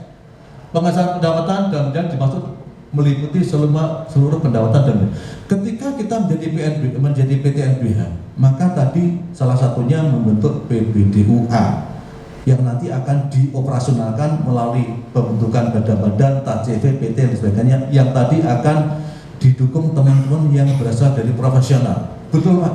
Saya setuju itu. Karena kalau kita yang PTNBH itu masih menggunakan pola-pola seperti yang selama ini biasa-biasa saja, mungkin hasilnya ya berhasil tapi optimalisasinya tidak optimal. Berbeda sekali ketika kita menggunakan profesional. Cuman hati-hati, profesional pun kadang-kadang lepas. Dalam arti ya kita tetap bikin rule-nya harus kita buat supaya nanti itu tidak melanggar atau mungkin sampai pada meninggalkan fraud. Kita ingat beberapa kementerian yang dulu begitu dipimpin oleh profesional karena terbiasa bahwa di sektor swasta itu rule-nya dah milik sendiri, beda dengan pemerintah, sampai akhirnya memunculkan hal-hal dianggap melanggar. Nah ini menurut saya PTNBH pun tetap bikin regulasi supaya yang kita lakukan untuk bisa mendapatkan profesional tadi tetap ada batasan-batasannya. Sehingga dengan demikian maka penggunaan jasa profesional untuk mengelola PPUDA, data apa tadi betul-betul sesuai dengan yang kita harapkan. Next, batas waktu sesuai dengan ketentuan peraturan. Next Mas. Tata cara ya ini pengesahan dan belanja mengikuti ketentuan mengenai pengesahan pendapatan denda satuan kerja BU. Yang ini sudah kita lewati ketika kita pendapatan PTNBH. Cuman sekarang kita karena masih yang paling dekat ini maka kita gunakan pola-pola seperti ini. Baik, dilanjutkan Mas.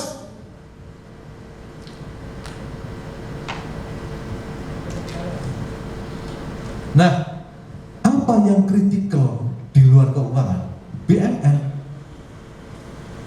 barang milik negara. Ini kritikal juga. Ketika kita sudah mendapatkan statuta menjadi PTNBH, akan terjadi hal-hal yang harus dicermati di sana, bahwasanya terhadap untuk pengelolaan BUMN dalam masa transisi, salah satunya ini tadi saya sampaikan ini masih posisi ketika ada Menristek dan sebagainya. Intinya selama masa transisi hingga dilakukan pemeriksaan KN dan penetapan awal PT NBH. Jadi nanti dari kementerian selaku pemilik, selaku PN, PA atau PB itu akan menyerahkan kepada masa transisi tadi kepada PT NBH. Dan ini diatur untuk pengelolaan BUMN ada di PP 27 tahun 2014. Monggo nanti bisa dicermati di sana bagaimana pengelolaan BUMN terhadap PT NBH selama masa transisi. Next. Pengelolaan BUMN pertama dari si KPB, kuasa pengguna barang sebagaimana upaya melaksanakan pengelolaan BUMN yang berada di badan hukum sesuai dengan ketentuan peraturan undang-undang. Ya tentunya masalah catat mencatatnya dan sebagainya itu mengikuti ketentuan dalam PP ini. Next. Lalu permohonan terkait dengan masalah ini nanti kan kita akan ada pemisahan status dari yang PT NBLU menjadi PT NBH, maka ada pisah batas, cut off. Kapan ini berakhirnya, kapan ini dimulai. Ditutup dulu baru dibuka lagi. Ditetapkan dulu kekayaannya menjadi modal dasar ketika akan menjadi PT NBH. Maka selama masa transisi hingga dilakukan pemisahan KN dan penetapan kekayaan PT NBH, disampaikan lapornya atas permohonan penetapan persetujuan penggunaan dan sebagainya disampaikan oleh KPB kepada pengelola barang.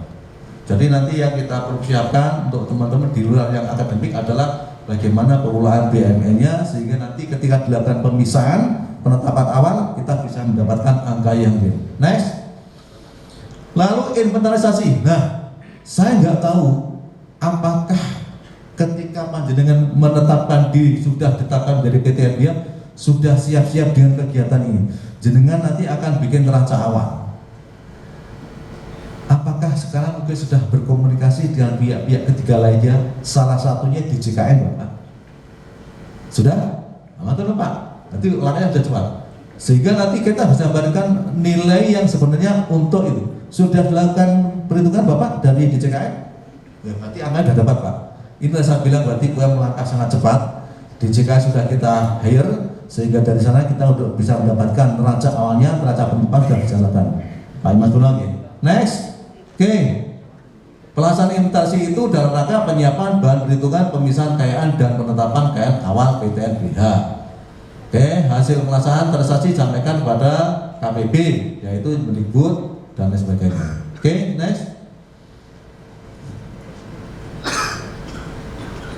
Pemisahan kekayaan dan penetapan kekayaan awal atas BUMN yang berada di PT NBH ditetapkan dengan trio ini ikuti dari PMK-nya 108. Lalu BUMN yang ditetapkan sebagai awal dicabut penetapan status penggunanya diserahkan oleh Mendikbud dan Mendistek selaku pengguna barang pada PT NBH. Penyerahan tersebut ada berita acara serah terimanya. Oke, lalu ditembuskan kepada pengelola barang. Next, nah kita juga terkait dengan PT NBH karena berubah statusnya. Di dalam PMK ada namanya likuidasi, bukan likuidasi secara kelembagaan, tapi likuidasi dalam pengelolaan.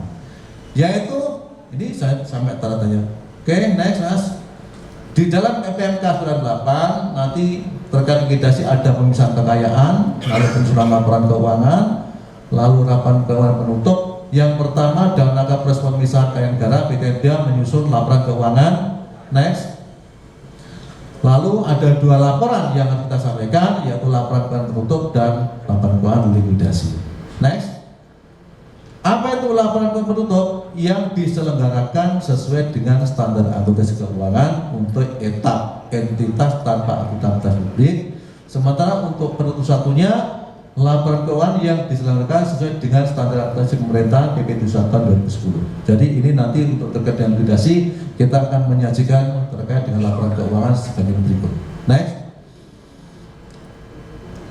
Laporan keuangan penutup.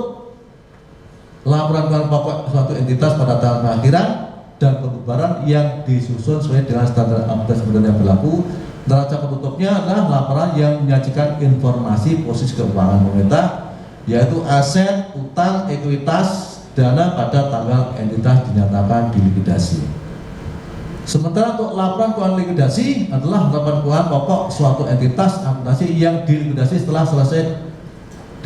diselesaikan proses likuidasinya, yang disusun entitas akuntansi yang secara struktur membalik entitas akuntansi likuidasi, yaitu oleh Kementerian Keuangan. Demikian juga terkait dengan masalah nanti neraca likuidasi. Jadi setelah penutupan baru likuidasi. Next. Likuidasi itu diizinkan terkait dengan PMK 198, bahwasanya untuk likuidasi terkait dengan kondisi berikut. Pertama, tidak lagi beroperasi. Kedua, ada perubahan identitas akuntansi, ada penggabungan, ada pemecahan. Lalu terakhir, tidak lagi beroperasi yang diakibatkan sebagai yang kalian meliputi perubahan dari BLU atau Badan Usaha Milik Negara dan sebagainya. Jadi panjenengan kayaknya terkait dengan yang D ini, maka penetapan statusnya dari BLU menjadi PTNBH. Terkait likuidasi, penanggung jawab proses likuidasi entitas akuntansi yang dilikuidasi adalah Mendikbud selaku PA dan PP. Nah, tata caranya tadi diikuti di PMK 108, dilaksanakan berdasarkan Permenkyu mengenai pelaksanaan likuidasi entitas akuntansi dan entitas pelaporan pada Kementerian Negara atau lembaga non-kementerian. Tahapannya untuk likuidasi, pertama ada penetapan penanggung jawab proses likuidasi, lalu penyelesaian transaksi-transaksi sebelum penyusunan laporan keuangan, diikuti dengan penyusunan laporan keuangan penutup, lalu penyelesaian sisa pagu dipa, penyelesaian aset dan kewajiban, dan penyusunan laporan keuangan bulan. Ini semua sudah tadi diatur dalam PMK 108 2017. Oke, next. Penyelesaian atas transaksi-transaksi sebelum penyusunan laporan keuangan penutup, yakni dalam proses likuidasi entitas akuntansi yang dilikuidasi harus menyelesaikan transaksi berikut terkait dengan 1 UP, 1 pemotongan dan pungutan pajak, dan 1 penerimaan PNBP, lalu pembayaran gaji untuk bulan berikutnya, dan penyelesaian transaksi sebagaimana pada 1 dilaksanakan sebelum entitas akuntansi yang dilikuidasi menyusun laporan keuangan penutup. Bagaimana dengan penyusunan laporan keuangan penutup? Yang pertama, dalam proses likuidasi entitas akuntansi yang dilikuidasi harus menyusun laporan keuangan penutup. Nah, itu sebagai laporan keuangan penutup tadi ada laporan realisasi anggaran, neraca penutup, catatan atas laporan keuangan. Dilanjutkan dengan laporan barang LPKP, laporan barang kuasa pengguna barang penutup yang telah direvisi dengan KPN dan catatan tugas. Apakah yang seperti ini di UM Pak Imam pun mungkin sudah? Oh belum, oke. Nanti panjenengan jadwalkan, masukkan di schedule-nya teman-teman tim transisi, sehingga nanti jalannya nanti bareng-barengan. Akademiknya dijalankan, di CKN dan sebagainya dijalankan, sehingga nanti tidak ada keterlambatan untuk terkait dengan runningnya PTNBH. Next. Penetapan besaran kekayaan awal, modal awal panjenengan selaku PTNBH ketika dilikuidasi dari PTNBHU bersumber dari laporan keuangan penutup. Isinya yaitu laporan keuangan yang diselenggarakan sesuai dengan standar akuntansi keuangan etap, tapi telah diaudit oleh KAP. Nah, nggak tahu apakah sekarang sudah ada audit KAP. Kalau sudah ada, kalau yang satunya laporan standar aktif pemerintahan telah diaudit oleh BPK. Mudah-mudahan karena sekarang 2021 penetapannya, mudah-mudahan di 2020 sudah ada laporan hasil ini, sehingga jenengan sudah punya modal untuk bisa lanjut berikutnya. Bila belum terdapat laporan keuangan penutup yang telah diaudit, maka bisa dilakukan perhitungan untuk usul penetapan sementara besaran KNA PTNBH. Penetapan besaran KNA PTNBH dilakukan berdasarkan hasil perhitungan Menteri Keuangan bersama dengan Menristek Nial Lama. Oke, next. Apa itu KNA awal? Ya, satu asetnya itu antara aset dengan utang pada awal periode akuntansi PTNBH berdasarkan standar akuntansi keuangan SAK yang digunakan. Penetapan nilai KNA awal dilakukan dengan tahapan 3, Bapak. Nanti pengajuan usulan penetapan nilai KNA awal, setelah diajukan nanti akan ada lead penelitian, lalu akan ada penetapan nilai KNA awal. Kalau memang transisinya dimohon untuk bisa cepat, maka saya pikir dalam kurun waktu ini juga jenengan bisa segera menyelesaikan ini sehingga nanti hasilnya akan bisa diberi lebih cepat juga. Next, lanjut saja.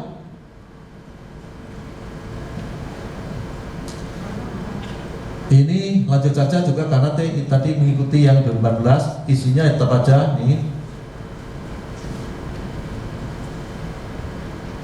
Konsolidasi. Nah, di dalam PMK 25 tahun 2014 pasal 4 dinyatakan dalam rangka konsolidasi laporan keuangan, PT NBH menyusun laporan keuangan berdasarkan sistem akuntansi SAI yang sekarang lagi diupdate SAI-nya menjadi Sakti. Saya nggak tahu Sakti bener apa enggak, sehingga tidak perlu ada rekor ini. Tapi info seperti itu, ya ini nanti akan menghasilkan laporan instansi berupa LLA, neraca, catatan atas laporan keuangan. Ini untuk konsolidasi laporan keuangannya.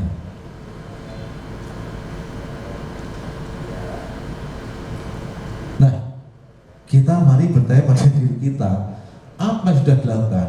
Cuma tadi kalau saya dengan paparan dari tim transisi, insya Allah 80% sudah jalan, kan? Tinggal 20% yang dilakukan. Contohnya apa misalnya yang sudah dilakukan? Oke. Kalau yang tadi dilakukan, maka kita perlu bikin pertama roadmap berdasarkan peraturan yang berlaku. Inventarisasi tadi yang dari BJKNB sudah, tapi untuk hal yang kecil mungkin kita perlu inventarisasi sendiri, Bapak. Bentuklah tim inventarisasi. Nanti kalau terkait dengan nilai value cost daripada barang yang inventarisasi, sebaiknya dibentuk tim teknis untuk bisa menilai aset-aset itu. Karena kalau nanti ketemu yang kita tidak ada dokumennya, historical cost, kita akan susah untuk mendapatkan data. Maka silakan bentuk tim teknis yang nanti akan bisa memberikan otoritas untuk menilai berapa nilai aset tersebut.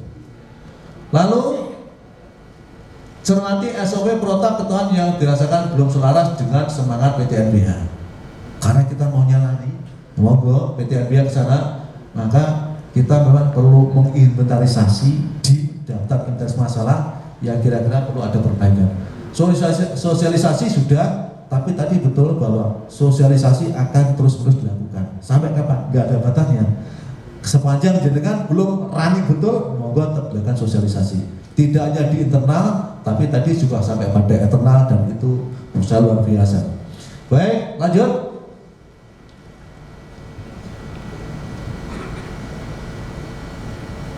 Nah, jangan sampai kita terkait dengan regulasi terhambat, maka perlu melah regulasi tentang konsep otonomi pengelolaan keuangan. Saya pikir tadi dibentuk tim-tim itu salah satunya juga untuk mencermati ini. Jangan sampai ada hambatan-hambatan terkait dengan regulasi yang ternyata semangatnya malah menghambat otonomi dalam kaitan dengan PTBA. Penyesuaian organisasi pengelola keuangan ini penting menurut saya karena harusnya di sana. PTNBA tadi otonom, tapi ujung-ujung ultimate-nya pasti bicara keuangan. Maka monggo terkait dengan keuangan dilakukan penyesuaian organisasi pengelola. Apakah yang sudah ada itu terlalu gemuk, terlalu kurus, atau bagaimana? Silakan dicermati. Sidur pengelolaan keuangan. Ketika PTNBA harapannya duitnya makin banyak. Ketika makin banyak maka risiko juga makin besar. Ketika risiko makin besar maka untuk itu diantisipasi dengan melihat atau membuat sidur pengelolaan keuangan yang aman bagi semuanya.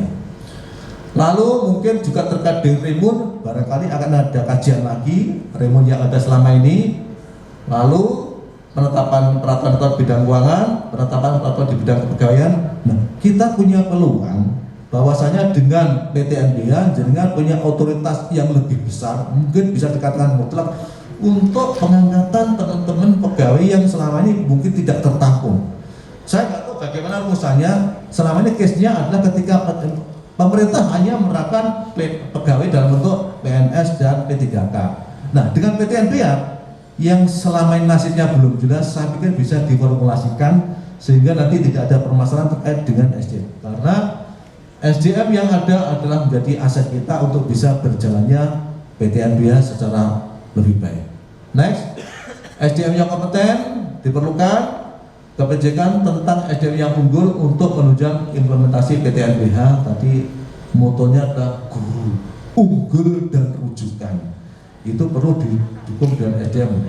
Hal-hal yang menghambat implementasi PTNBH di bidang keuangan, SDM banyak target implementasi PTNBH, timeline secara prudent. Saya nggak tahu apakah sampai 3 tahun, mungkin nggak sampai Bapak ya, 2 tahun saja, 2 tahun saja insya Allah akan bisa capai.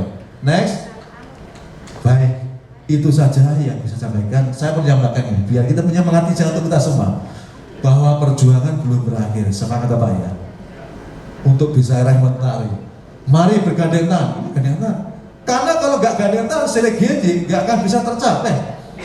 Maka kita perlu bergandeng tangan, sing-singan dengan baju untuk kerja, dengan semangat kerja, tak ada yang tak bisa. Semua pasti ada solusi menuju cita-cita PTNBH yang kemilau nan abadi. Salam satu jiwa. Baik, Bapak Ibu sekalian, itu saja mungkin yang kita sampaikan. Mohon maaf atas segala kekurangan. Billahi taufik wal hidayah. Assalamualaikum warahmatullahi wabarakatuh. Baik, sekali lagi kita beri aplaus untuk para narasumber kita siang hari ini, Bapak Profesor Dr. Bapak Profesor Hedi MSI dan Bapak Sugiarto. Terima kasih telah menyampaikan materi kepada seluruh peserta pada siang hari ini. Baik Bapak Ibu hadirin yang kami hormati, dengan demikian berakhir sudah rangkaian acara sosialisasi Universitas Negeri Malang sebagai perguruan tinggi negeri Badan Hukum. Akhirnya saya selaku pembawa acara mewakili segenap panitia yang bertugas pamit undur diri dan mengucapkan terima kasih atas partisipasinya mengikuti acara hingga selesai. Salam cakrawala dan diwaliwan. Selamat siang, billahi taufiq wal hidayah. Wassalamualaikum warahmatullahi wabarakatuh.